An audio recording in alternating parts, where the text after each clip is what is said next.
I paid my dues. Okay. Time after time. Hi, this is Brian White. Welcome to season... Excuse me. What? You were singing? This was our opening. What are you doing? Oh, that's right. Jump aheader. We... Oh my God, don't you dare sing. Sorry. I knew I'd get your attention that way. Yeah, okay, whatever. Hello, it's Brian White. Welcome to Season 1, Episode 9 of Celebrity Souls Speak with Brian and Rene. Freddie Mercury.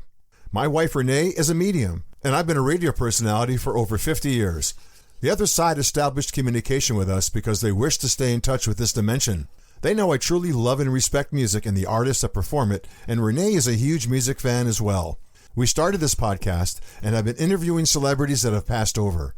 We're giving them a platform, and they have a lot to say, and we're in contact and passing along their thoughts. November 24th, 1991. We had no warning that Freddie was ill. He announced one day prior to his passing that he had AIDS. One day he has AIDS, the next he's gone. It was very hard to handle for fans of the amazing talent, Freddie Mercury of Queen. He was a force of nature, a true showman. You're my best friend. Freddie says, "There's such a stromish. I'm listening to everybody get excited. What's happening? Is this a show? What's happening? Oh my God, that sounds like Freddie. He just has to be part of it." Freddie says, "If it's a show, I want to be part of it. I want to take part. Where's my entry music?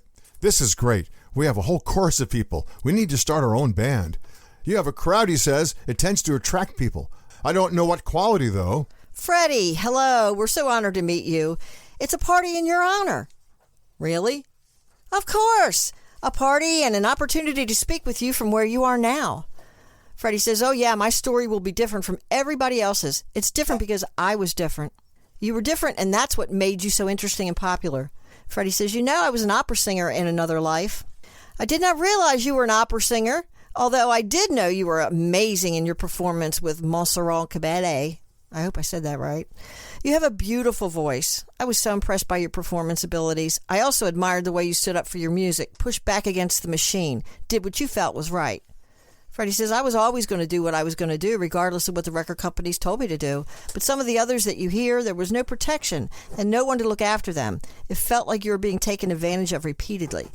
The music suffered in that type of environment. The music suffers because it torments the artist. It's a shame with the new ones that are coming up now. I don't know if you listen to any of them, but it's the same old story. They're being tormented and they're leaving early. If you look, we're seeing scads of them come in here at 20 and 21 years old. It's a bit of a scandal, you know, how you heap awards on people in order to get them to produce more, and then they're working 21, 22, 23 hours a day.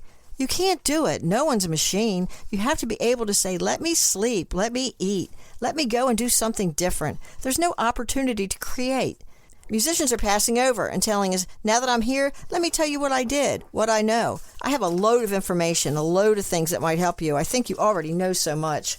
"We are just getting started and would love your guidance." Freddie says, "Are you talking to those who are in Cream?" "Not yet. They have not contacted us yet." Freddie says, "There's something to think about. And what about those who have backed up Janus, the holding company?" Freddie says, "Exactly. Have you thought about them?" "No, but Ginger Baker with Cream just passed away in 2019 and Jack Bruce in 2014. Cream was on the cutting edge of the new music, and of course there was Eric Clapton, who is still with us here on Earth. Three of them made all that music. I can't believe it to this day. There were three of them in that band that made all that music together, just three of them."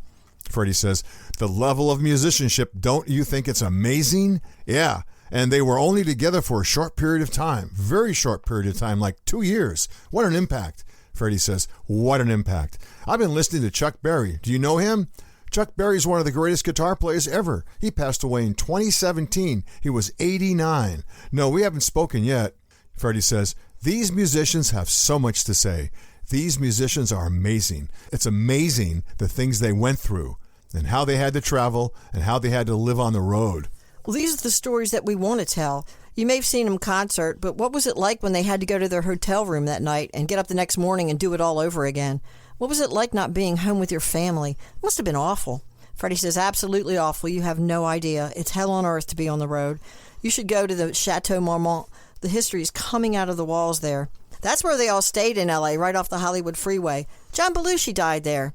Freddie says, "Yes, he died there. Sid died there. So many of us died there." "Are you enjoying yourself where you are? Singing, I'm sure." Freddie says, "I love to sing. It's amazing to be able to do so on your own time. I understand that your wife, Rene, has been talking to quite a distinguished gentleman herself. You mean Edgar Allan Poe? Yes, yes. She is developing quite a following of her own. She is a writer and poet, along with doing the podcast with me. She wrote a poetry book of Mr. Poe. I have heard that she is having some conversations that are very meaningful. Yes, she loves talking with musicians for our podcast, and now she is communicating with a whole new group of talented souls who are working with her to develop her writing. Norman Mailer, Mr. Poe, talents in different genres of writing. Freddie says, that's great. She's a talent. Oh, thank you so much for the kind words, Freddie. It means a lot to me, just getting started in this adventure I've been introduced to. Speaking of talent, what do you think of Adam Lambert?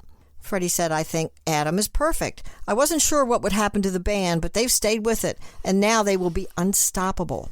Would you ever help if things went bad for them? Freddie said, not really. I can mentor Adam, but I can't change the outcome. We teach, we don't interfere. I really enjoyed Adam's rendition of the old songs. I wonder when we'll see new music. Freddie said, I would expect new, otherwise it would just be a cover band, really. Anything you want to say to the world, Freddie? You want to know what the real story is? I was just a guy. Gay, not sure. I was just in love. Doesn't matter with which sex. I went both ways. Doesn't matter. Just matters how that person makes you feel. You've given us so much here today, but there's so much more to discuss. May we contact you again? Freddie says, well, if you can stand me for that long, I suppose I could tell you a few things that you might not know that could make your balls shrivel and your hair fall out. Just ring me anytime you like. I'm available at a moment's notice. Or a simple Her Highness has arrived works for me as well. Only you, Freddie. Thank you so much. You inspire me. Hope to speak soon. Thank you, Freddie. Thanks for joining us. Join Celebrity Souls Speak on Facebook at facebook.com/The Celebrity Souls Speak. And check out Renee's blog at commonsenseinwilmingtonnc.blogspot.com. Sense spelled CENTS.